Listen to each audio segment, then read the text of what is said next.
نحمده ونصلي على رسوله الكريم أما بعد فأعوذ بالله من الشيطان الرجيم بسم الله الرحمن الرحيم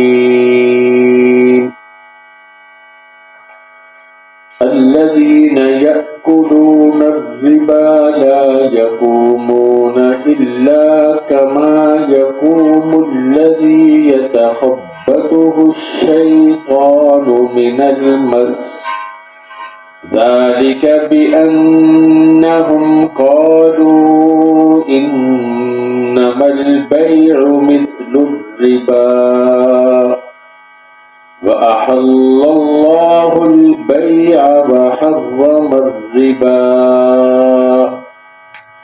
فمن جاءه موعظة من ربه فانتهى فله ما سلف وأمره إلى الله ومن عاد فأولئك أصحاب النار هم فيها خالدون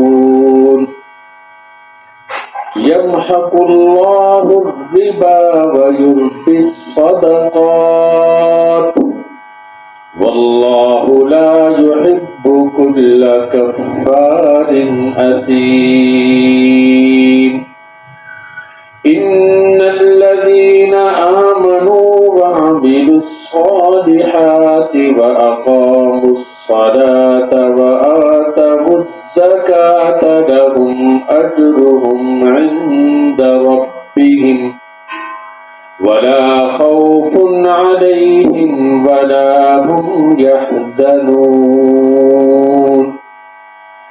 يا أيها الذين آمنوا اتقوا الله وذروا ما بقي من الربا إن كنتم مؤمنين فإن لم تفعلوا فأذنوا بحرب من الله ورسوله وإن تبتم فلكم رؤوس أموالكم لا تظلمون ولا تظلمون وإن كان ذو عسرة فنظرة إلى ميسرة وأن تصدقوا خير لكم إن كنتم تعلمون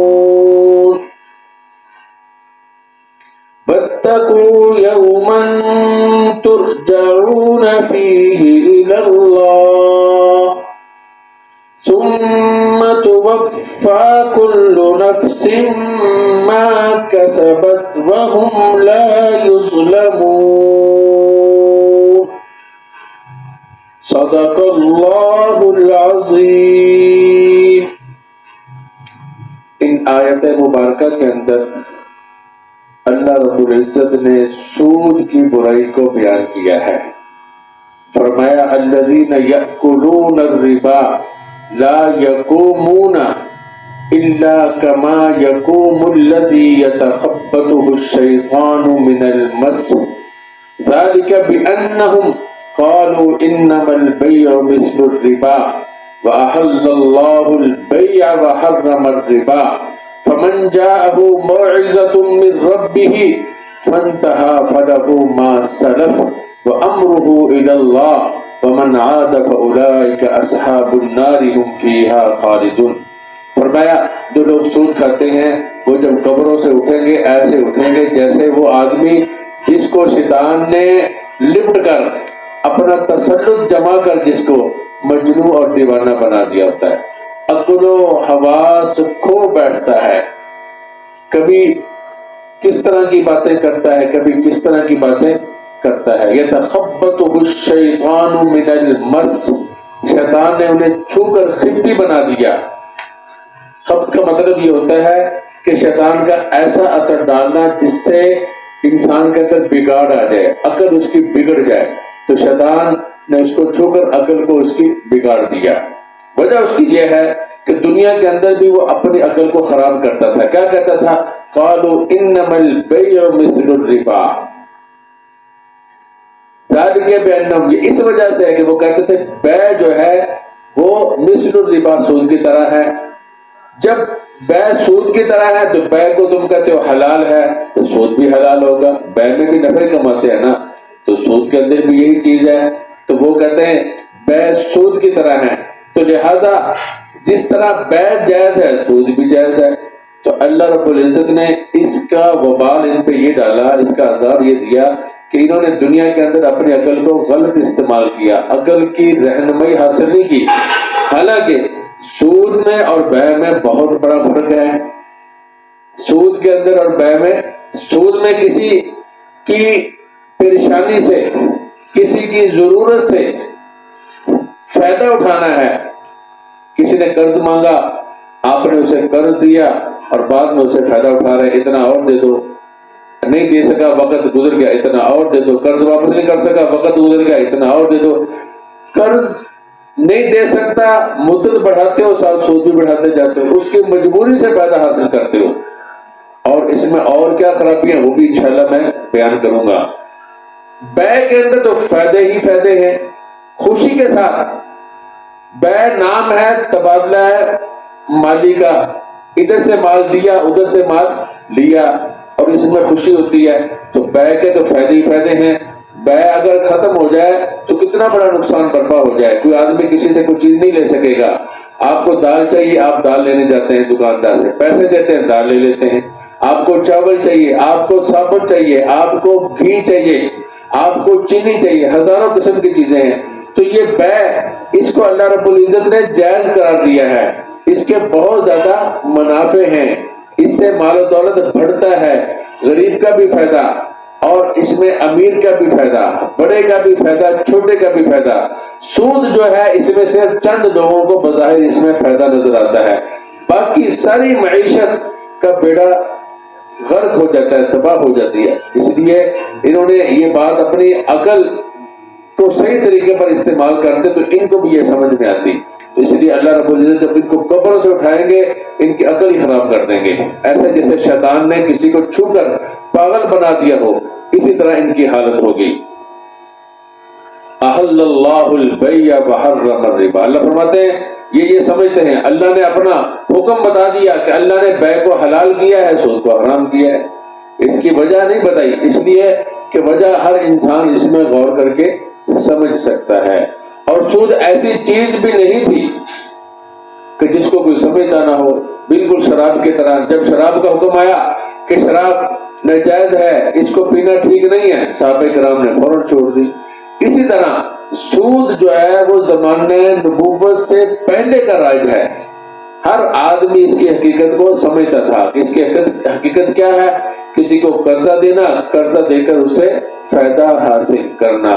اتنا قرضہ دیا ہے، اتنا واپس لوں گا، اگر نہیں دے سکو گے تو مدت بڑھاؤں گا، ساتھ اپنا سود بھی بڑھاؤں گا. تو اس طرح کا معاملہ، یہ تو بعض روایات سے معلوم ہوتا ہے کہ یہودیوں کے اندر بھی یہ رائج تھا. اس لیے اس کو ربا القرآن کہا جاتا ہے. ایک ربا وہ ہے جو ربا الحدیث جسے کہا جاتا ہے، وہ لین دین میں بیع اور شراء کے اندر سود ہوتا ہے. انشاءاللہ اس کی بھی وضاحت کریں گے. آج میں کوشش کروں گا کہ آیت مبارکہ کا ترجمہ کروں اور بس کل کو کچھ مزید تشریح جو ہے، وہ مزید تشریح کیا، سود سے متعلق جو باتیں ہیں، سود کی جو دونوں قسمیں ہیں ان کو واضح کروں اور بیع کے معاملے کو ذرا اور واضح کر کے بیان کروں. سود اتنا خطرناک ہے، احادیث میں آتا ہے کہ 36 بار زنا کرنے سے بھی زیادہ اس کا گناہ ہے. 36 بار اللہ کے نبی نے لعنت کی ہے سود لینے والے پر بھی، سود دینے والے پر بھی، سود لکھنے والے پر بھی. اس معاملے میں جو آدمی شریک ہوتا ہے اس پر بھی لعنت فرمائی ہے، گواہوں پر بھی لعنت فرمائی. تو یہ بہت خطرناک معاملہ ہے. حدیث میں آتا ہے سود کے 70 گناہ ہیں، 70 گناہوں کا مجموعہ ہے. چھوٹا سے چھوٹا گناہ اپنی ماں سے زنا کرنا ہے. آپ اندازہ کیجیے کتنی اس میں برائیاں ہیں. یہ معاشرے کے لیے یہ ایک تباہی ہے، بربادی ہے. آج بدقسمتی سے پوری دنیا کی جو معیشت ہے وہ سود پر ہی چل رہی ہے. اس کو یوں سمجھا جا رہا ہے کہ اس کے بغیر معیشت نہیں چل سکتی، اور بینکوں کا جتنا بھی نظام ہے وہ سود کے اوپر ہی کھڑا ہے. ساری دنیا اب اس کو یہ سمجھ رہی ہے کہ اس کے بغیر معیشت نہیں چل سکتی، حالانکہ علماء نے اس کے متبادل نظام پیش کیے ہیں. اور سود خور کے اوپر اللہ نے لعنت بھی فرمائی ہے، اور آگے قرآن کریم کی آیت میں آ رہا ہے اللہ نے اعلان جنگ بھی کیا ہے. اور اللہ نے یہ بھی فرمایا ہے کہ سود خور کو یہ لگتا ہے کہ اس کا مال بڑھ رہا ہے، مال نہیں بڑھتا، مال اس کا انجام کار کم ہوتا ہے. اور صدقہ کرنے والے کا مال بظاہر لگتا ہے کہ کم ہو رہا ہے، مگر اللہ اس کے مال کو بڑھاتا ہے. اس لیے سود کے نظام کو ختم کرنے کی بھی کوشش کرنی چاہیے. اور کوئی سودی کام میں کوئی اندر کوئی آدمی ملوث ہو چکا ہے یا اس کی کوئی نوکری ایسی ہے، اس کو بھی چاہیے کہ وہ اس کو چھوڑ دے. یہ لعنت ہے اور یہ گندگی ہے، اور اس کے ساتھ اللہ نے اعلان جنگ کیا ہے. جس کے ساتھ اللہ اعلان جنگ کرے وہ کبھی کامیاب نہیں ہو سکتا. اللہ رب العزت نے بتا دیا کہ وہ سود کو ہمیشہ ختم ہی کرتے ہیں. اس لیے سود والے نظام والا آدمی کبھی بھی کامیاب نہیں ہو سکتا. آگے اللہ تعالیٰ فرماتے ہیں فَمَنْ جَاءَهُ مَوْعِظَةٌ مِّن رَّبِّهِ فَانْتَهَىٰ فَلَهُ مَا سَلَفَ. جس کے پاس اللہ کی نصیحت آ گئی ہے وہ رک جائے تو جو پہلے اس نے کر لیا ہے وہ اس کے لیے جائز ہے. وَأَمْرُهُ إِلَى اللَّهِ. اس کا معاملہ اللہ کے ساتھ ہے. دل کی حالت کیا ہے وہ اللہ ہی جانتا ہے. وَمَنْ عَادَ فَأُولَٰئِكَ أَصْحَابُ النَّارِ هُمْ فِيهَا خَالِدُونَ. جو نہیں باز آئے گا لوٹے گا تو وہ لوگ جہنمی ہیں، وہ اس میں ہمیشہ رہیں گے. اس لیے کہ وہ کافر بھی ہو گئے. کافر اس لیے ہوئے جب انہوں نے اللہ تعالیٰ کے اس فرمان کو رد کر دیا. انہوں نے کہا انما البیع مثل الربا. یہ وہی بات کہنے کی وجہ سے وہ کافر بھی. عملی کوتاہی تو موجود تھی، مگر جب یہ کہا انما البیع مثل الربا تو سود والے حکم کو ٹکرایا اور یہ کہہ دیا کہ انما البیع جو ہے وہ سود کی طرح ہے، تو اس کہنے کی وجہ سے وہ کافر بھی ہو گئے. اللہ تعالیٰ فرماتا ہے یمحق اللہ الربا ویربی الصدقات واللہ لا یحب کل کفار اثیم. اللہ رب العزت سود کو ختم کرتے ہیں، صدقوں کو بڑھاتے ہیں. اللہ انکار کرنے والے اور گناہ گار کو پسند نہیں کرتے. آگے فرماتے ہیں ان الذين آمنوا وعملوا الصالحات وأقاموا الصلاة وآتوا الزكاة لهم أجرهم عند ربهم ولا خوف عليهم ولا هم يحزنون. اللہ تعالیٰ فرماتا ہے جو لوگ ایمان لائے اور اچھے عمل کیے، وَأَقَامُوا الصَّلَاةَ وَآتَوُا الزَّكَاةَ، نمازوں کو قائم کیا، زکات دی، ان کا اجر ان کے رب کے پاس ہے. اللہ ان کے اجر کو ضائع نہیں کریں گے. اجر ضائع ان کا ہوتا ہے جو اللہ کے احکامات کو نہیں مانتے، جنہوں نے سود والے نظام کو پکڑا. وہ گویا کہ اللہ کے نظام کو ختم کرنا چاہتے ہیں یا اللہ کے نظام کے ساتھ اپنا نظام ٹکرا رہے ہیں. ایسے لوگ جو ہیں ان کے عمل ضائع ہوتے ہیں. جو لوگ نیک ہیں، اچھے عمل کرتے ہیں، نماز پڑھتے ہیں اور زکات ادا کرتے ہیں، تو ان کا اجر جو ہے وہ اللہ تعالیٰ ضائع نہیں ہونے دیتے. فلا خوف علیہم ولا هم یحزنون. نہ ان کے اوپر کوئی خوف ہوگا نہ وہ غمگین ہوں گے کہ کوئی ان کی بات کوئی بڑا چیز ان کی فوت ہو گئی تو غم ہوتا ہے. ایسا معاملہ بھی ان کے ساتھ نہیں ہوگا، نہ آخرت کے اندر کسی چیز کا ان کو خوف ہوگا. اللہ تعالیٰ نے اس کے بعد فرمایا یا ایھا الذین آمنوا اتقوا اللہ، اے ایمان والو اللہ سے ڈرو. وذروا ما بقی من الربا ان کنتم مؤمنین، جو باقی ربا کا معاملہ ہے اس کو چھوڑ دو. یا ایھا الذین آمنوا اتقوا اللہ، اے ایمان والو اللہ سے ڈرو. وذروا، چھوڑ دو، ما بقی من الربا، جو ربا میں سے باقی ہے. ان کنتم مؤمنین، اگر تم ایمان والے ہو. نبی اکرم صلی اللہ علیہ وسلم نے حجۃ الوداع کے موقع پر فرمایا تھا کہ سب سے پہلا جو سود ہے وہ میں معاف کرتا ہوں اپنے چچا حضرت عباس رضی اللہ تعالی عنہ کا. وہ سارا کا سارا بہت زیادہ مال بنتا تھا، آپ نے سارا چھوڑ دیا. اس میں نقصان تو ہے مگر اس نقصان کو گوارا کرنا پڑے گا. اللہ کے نبی صلی اللہ علیہ وسلم نے گوارا کر کے بتلایا کہ دیکھو حضرت عباس رضی اللہ تعالیٰ عنہ کا سود بھی ہم نے چھوڑ دیا، تو باقی بھی جو ایمان والے ہیں اللہ رب العزت نے سب کو حکم دیا ہے کہ وہ اس کو چھوڑ دو. جتنا بھی مال باقی بنا ہے، سود کے پیسے ہیں، وہ سارے کے سارے چھوڑ دو.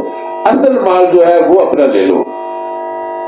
فَإِن لَّمْ تَفْعَلُوا فَأْذَنُوا بِحَرْبٍ مِّنَ اللَّهِ وَرَسُولِهِ، اگر باز نہیں آؤ گے تو اللہ اور اس کے رسول کی طرف سے اعلان جنگ ہے.